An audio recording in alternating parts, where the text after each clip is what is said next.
Bismillahirrahmanirrahim. Assalamualaikum warahmatullahi wabarakatuh. Selamat malam rekan-rekan semuanya.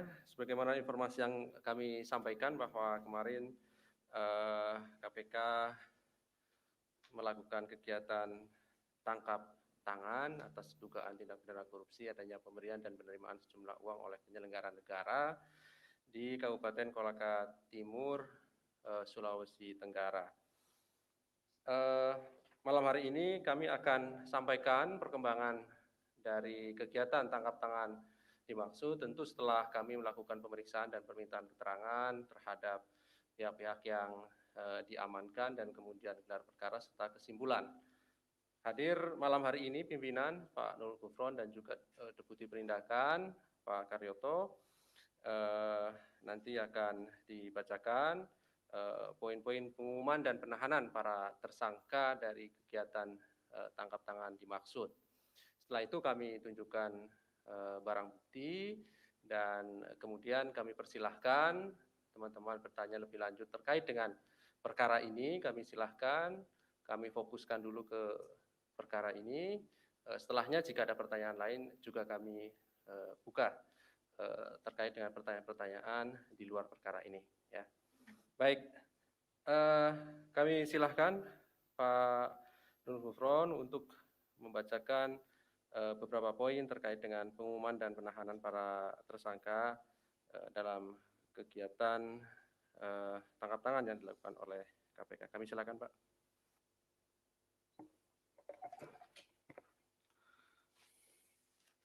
Assalamualaikum warahmatullahi wabarakatuh. Selamat malam, salam sejahtera untuk kita semua. Om Swastiastu, Namo Buddhaya, salam kebajikan. KPK akan mengumumkan penahanan para tersangka dugaan tindak pidana korupsi atas penerimaan hadiah atau janji oleh penyelenggara negara terkait pengadaan barang dan jasa di lingkungan pemerintah Kabupaten Kolaka Timur tahun 2021. Hari ini Kamis tanggal 22 September, kami akan menyampaikan informasi terkait kegiatan tangkap tangan atas dugaan tindak pidana korupsi berupa penerimaan hadiah atau janji oleh penyelenggara negara terkait pengadaan barang dan jasa di lingkungan pemerintah Kabupaten Kolaka Timur pada tahun 2021 ini. Dalam kegiatan tangkap tangan ini, tim KPK telah mengamankan 6 orang pada hari Selasa tanggal 21 September 2021 sekitar jam 8 malam di Kabupaten Kolaka Timur, Sulawesi Tenggara. Para pihak yang diamankan, pertama, Saudari AMN, Bupati Kolaka Timur periode 2021-2026. Kedua, Saudara AZR, Kepala BPBD Kolaka Timur. C, Saudara MD, suami Saudari AMN. D, AY, Ajudan Bupati. E, Saudara NR, Ajudan Bupati. Dan F, MW, Ajudan Bupati. Kronologis tangkap tangan yang dilakukan oleh KPK pada 21 September kemarin yaitu pada hari Selasa tanggal 21 September 2021 tim KPK menerima informasi dari masyarakat akan adanya dugaan penerimaan sejumlah uang oleh penyelenggara negara yang diduga telah disiapkan dan akan diberikan oleh AZR. Tim KPK selanjutnya bergerak dan mengikuti AZR yang telah menyiapkan sejumlah uang yaitu sebesar 225 juta rupiah. Dalam komunikasi percakapan yang dipantau oleh tim KPK, Saudara AZR menghubungi ajudan Bupati, yaitu Saudari AMN, untuk meminta waktu bertemu dengan AMN di rumah dinas jabatan Bupati. Saudara AZR kemudian bertemu langsung dengan AMN di rumah dinas jabatan Bupati dengan membawa sejumlah uang 225 juta untuk diserahkan langsung kepada Saudari AMN. Namun oleh karena di tempat tersebut sedang ada pertemuan kedinasan, sehingga AMN menyampaikan agar uang dimaksud diserahkan oleh AZR melalui ajudannya yang ada di rumah kediaman pribadi AMN di Kendari. Saat meninggalkan rumah jabatan Bupati, tim KPK langsung mengamankan AZR, AMN, dan pihak terkait lainnya serta sejumlah uang yaitu sebesar 225 juta. Semua pihak yang diamankan kemudian dibawa ke Polda Sultra untuk dilakukan permintaan keterangan dan selanjutnya dibawa ke gedung KPK Merah Putih untuk dilakukan pemeriksaan lebih lanjut. Setelah dilakukan pengumpulan berbagai bahan keterangan dugaan tindak pidana korupsi, selanjutnya KPK melakukan penyelidikan yang kemudian ditemukan adanya bukti permulaan yang cukup. Maka KPK selanjutnya meningkatkan status perkara ini ke tahap penyidikan dengan mengumumkan tersangka sebagai berikut. A. Saudari AMN Bupati Kolaka Timur periode 2021-2026. B. Saudara AZR Kepala BPBD Kolaka Timur.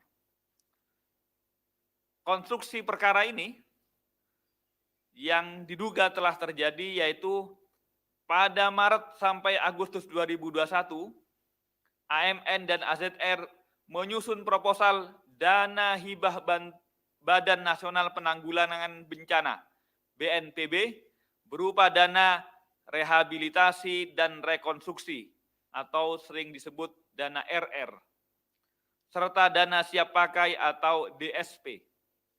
Kemudian awal September 2021 AMN dan AZR datang ke BNPB Pusat di Jakarta untuk menyampaikan paparan terkait dengan pengajuan dana hibah logistik dan peralatan, di mana Pemkab Kolaka Timur memperoleh dana hibah BNPB yaitu hibah relokasi dan rekonstruksi senilai 26,9 miliar dan dana hibah dana siap pakai senilai 12,1 miliar.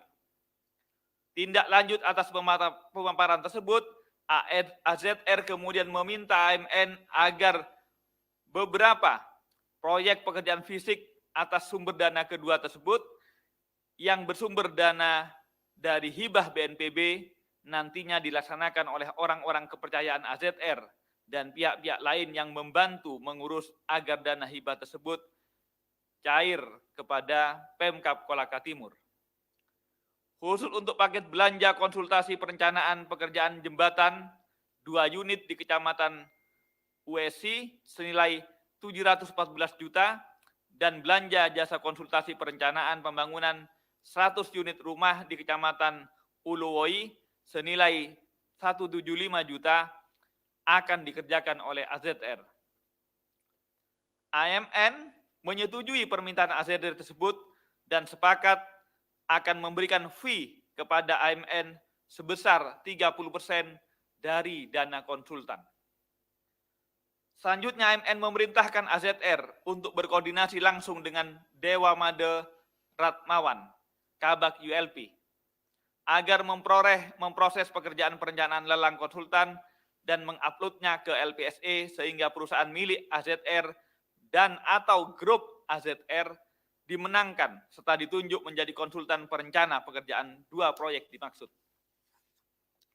Sebagai realisasi kesepakatan, AMN diduga meminta uang pertama sebesar 25 juta dan 225 juta kelanjutannya, artinya 2 tahap. Pertama 25 juta dan yang kedua 225. DP-nya 25 lebih dahulu. AZR kemudian menyerahkan uang 25 juta tersebut kepada AMN dan sisanya sebesar 225 juta sepakat akan diserahkan di rumah pribadi AMN di Kendari. Atas perbuatannya tersebut, para tersangka disangkakan melanggar pasal. Untuk AZR selaku pemberi, disangkakan melanggar pasal 5 ayat 1 huruf A, atau pasal 5 ayat 1 huruf B, atau pasal 13 Undang-Undang 3199 Yungto 20/2001 tentang pemberantasan tindak pidana korupsi. Untuk saudara AMN selaku penerima, disangkakan melanggar pasal 12 huruf A, atau pasal 12 huruf B, atau pasal 11 Undang-Undang 3199 Yungto Undang-Undang 20/2001 tentang pemberantasan tindak pidana korupsi. Untuk proses penyidikan, tim penyidik melakukan upaya paksa penahanan kepada kedua tersangka untuk 20 hari pertama, terhitung mulai hari ini tanggal 22 September sampai dengan 11 Oktober 2021 di rutan KPK. Yaitu saudara MN ditahan di rutan KPK Gedung Merah Putih, sementara saudara AZR ditahan di rutan KPK Kafling C1. Sebagai langkah antisipasi memenuhi protokol kesehatan COVID-19, maka para tersangka akan dilakukan isolasi mandiri selama 14 hari pada rutan masing-masing. Demikian yang dapat kami sampaikan sebagai pengumuman atas giat tangkap tangan ini, dan kami KPK selalu mengingatkan agar para penyelenggara negara untuk berpegang teguh pada sumpah jabatannya dan bekerja sebagai pelayan masyarakat dan rakyatnya masing-masing. Karena sebab pengadaan barang jasa melalui lelang dilakukan dengan upaya mencegah agar tidak terjadi tindak pidana korupsi melalui permainan pengadaan barang jasa. Oleh karena itu, sekali lagi, KPK berharap kepada segenap para penyelenggara negara, mari kita hentikan kegiatan-kegiatan yang bernuansa korupsi. Karena bagaimanapun saat ini kita sedang menghadapi COVID-19, masih banyak anggaran dan dana rakyat yang dibutuhkan untuk pembangunan bangsa kita. Demikian yang dapat kami sampaikan. Terima kasih, saya kembalikan ke Saudara Ali Fikri. Terima kasih. Wassalamualaikum warahmatullahi wabarakatuh. Assalamualaikum warahmatullahi wabarakatuh. Terima kasih Pak Nugufron yang telah membacakan beberapa poin pengumuman dan penahanan tersangka dari kegiatan tangkap tangan di Kabupaten Kolaka Timur, Sulawesi Tenggara tersebut. Berikutnya kami tunjukkan barang bukti dari kegiatan tangkap tangan ini.